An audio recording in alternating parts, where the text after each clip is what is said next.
Hey guys, আমি Swarnank and welcome to the new episode of my channel. তো এখন আমি কথা বলবো world championship of legends 2024 11 number match নিয়ে। এটা হয়েছিল ইন্ডিয়া চ্যাম্পিয়ন্সের সাথে অস্ট্রেলিয়া চ্যাম্পিয়ন্সের ম্যাচ। তো সেই সময় ইন্ডিয়া অস্ট্রেলিয়া ম্যাচ মানে দারুণ একটা ব্যাপার। ইন্ডিয়া পাকিস্তানের ম্যাচ নিয়েও যেরকম দারুণ ব্যাপার ছিল, এই ম্যাচগুলো সেরকম দারুণ ছিল এবং খুব হাড্ডাহাড্ডি লড়াই হতো। এখনও হাড্ডাহাড্ডি লড়াই হয়, কিন্তু এখন ইন্ডিয়া অনেক এগিয়ে। তো প্রথমে অস্ট্রেলিয়া চ্যাম্পিয়ন্স ব্যাটিংয়ে নামে। তারা 20 ওভারে 199 রান করে 5 উইকেটে।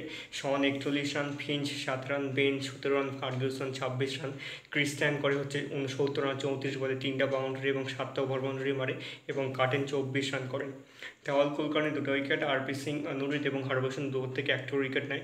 জবাবে কিন্তু ইন্ডিয়া ম্যাচটাকে কিন্তু খুব ভালোভাবে পার করার চেষ্টা করেছিল, কিন্তু তারা পিছিয়ে ছিল 23 রানে এবং অস্ট্রেলিয়া সে 23 রানে জিতে যায়। ইন্ডিয়া 20 ওভার টোটালি খেলে 6 উইকেট হারিয়ে 176 রান করে।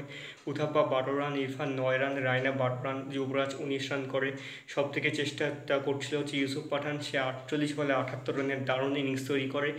পাওয়ার নেগি হচ্ছে 11 রান, রায়ডু 26 রান করে এবং 6টা উইকেট হারিয়ে যাওয়ার পরে তাদের কাছে কিন্তু সুযোগ ছিল, কিন্তু সুযোগটা ঠিকভাবে তৈরি হয়নি ব্যাটিংয়ের জন্য।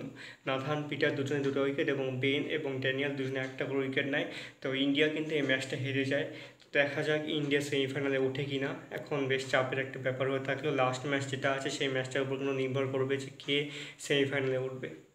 তো আজকে এই ভিডিওটা তোমাদের কেমন লাগলো অবশ্যই কমেন্ট করে জানিও, আর আমার এই ভিডিওটা ভালো লাগে থাকলে অবশ্যই চ্যানেলটিকে সাবস্ক্রাইব করে দিও।